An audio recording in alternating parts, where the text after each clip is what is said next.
Okay. Well, happy Thursday. Welcome. Happy that you all are here. I always feel like that it's difficult to convey the appreciation that I feel for seeing other people practice, because I really do believe that practice causes us to bring out those aspects, those enlightened aspects of ourselves, which are of benefit to all beings.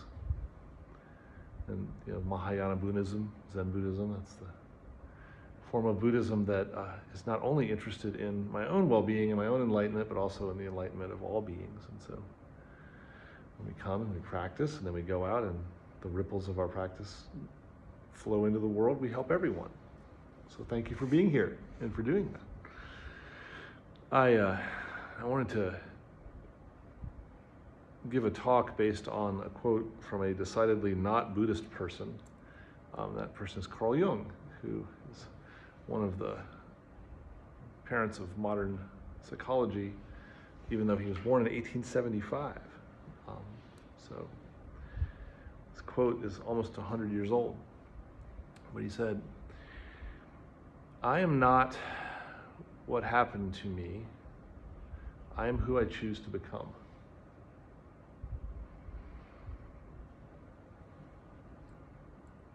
I could just stop there, right? So in Zen we talk about the self, right? So we say I, then right away we're talking about the self. And it's a little gauche in Zen circles to be like, I'm not this, I'm that, right?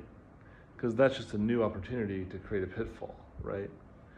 If I identify with the positive, now there's no room for me to notice the parts of my life and experience that are not positive, and so then I'm just repressing things. And so, but when Jung talks about, I am who I choose to become, what he's saying is that we have a choice.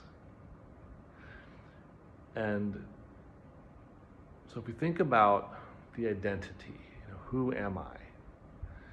Well, what happens to us in life very often creates a sense, especially in early life, of who you are. Right? Whether that's the star athlete who always wins and then is spun out by losing a game, or the trauma survivor who feels like a victim, or the person with a lot of anger who feels isolated. What happens to us becomes who we think we are. But it isn't true. And not only are we who we choose to become, we're who we choose to become in each moment. So I think mindfulness has a little space. It can get the narrow end of the wedge into the door of what Mr. Jung is talking about and open it and say, well, wait a minute. If I understand mindfulness, if I understand how to be present in the moment, then I get to keep making that choice all the time. Well, that's unbelievably liberating. I don't know if I'm appropriating, a famous person's words by saying maybe he had some sense of that. But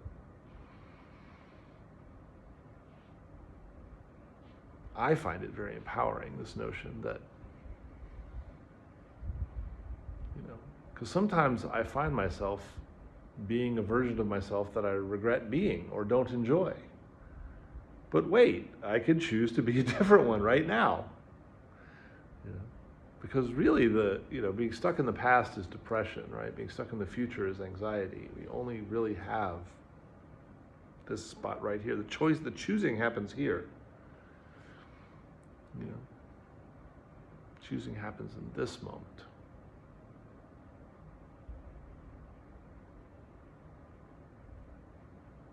One of the things I've been thinking about a lot lately is that,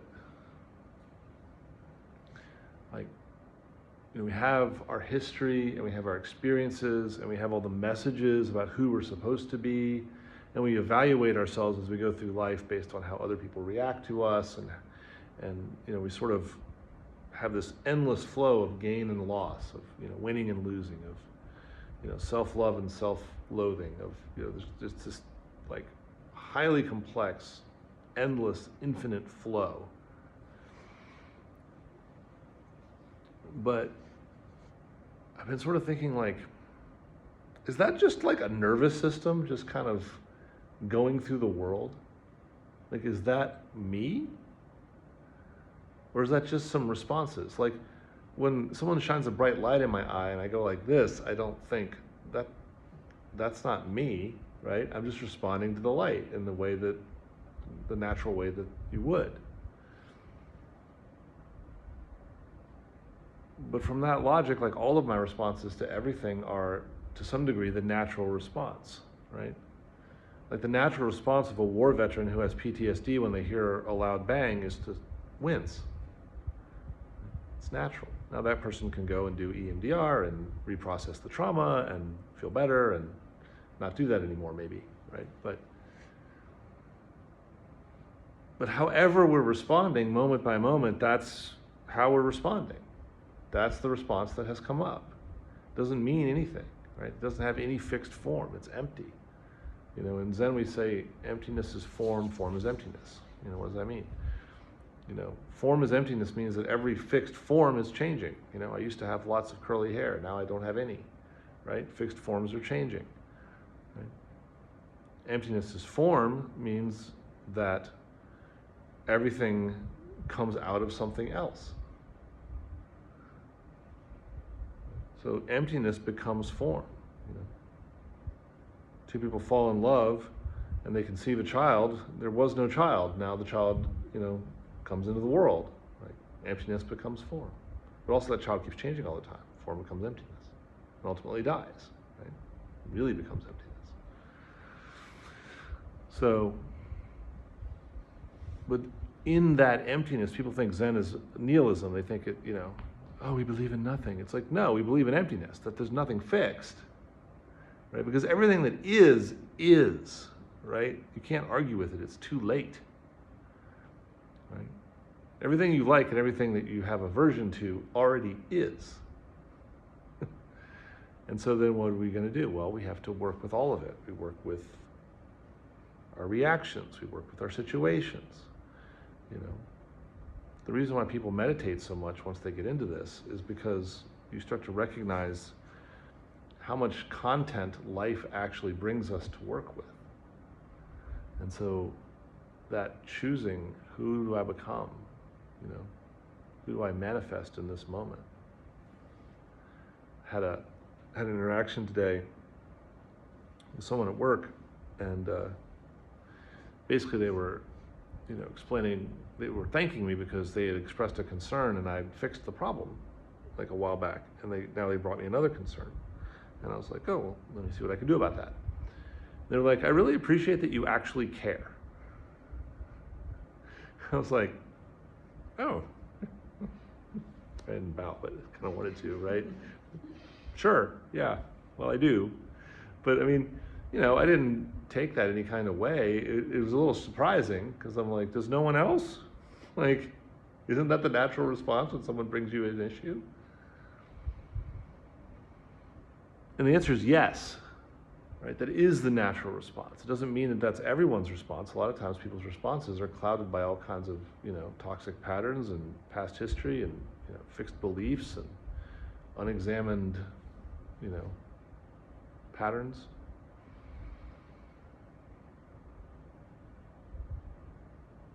But fundamentally, Zen teaches us that we're basically good.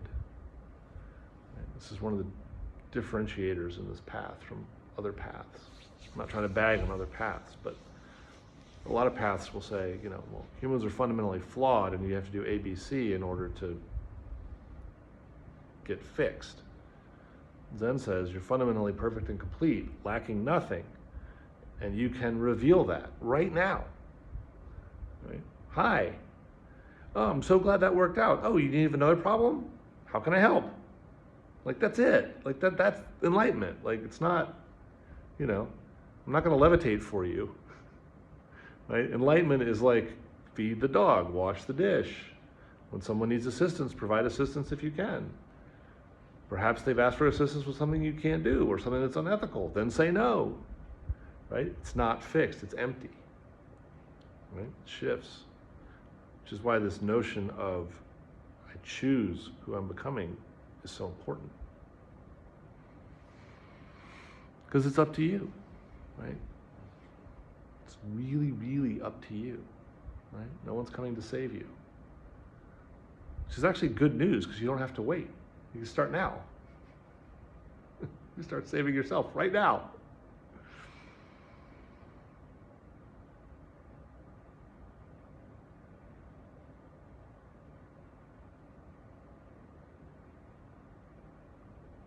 So that's what we do.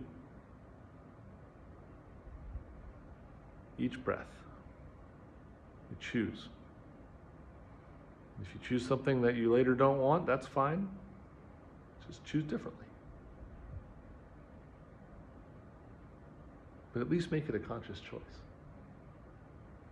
Because that means you're aware. That means you're awake. That means you're free. That means you're not caught in your old patterns. If you see someone else who's caught in their old patterns, you may need to draw a boundary, step away, something, but also compassion too. We all have that wiring. We all have that nervous system. So, someone was telling me about somebody who was irate at them, how annoying it was, and I had the thought the irate person is also lost.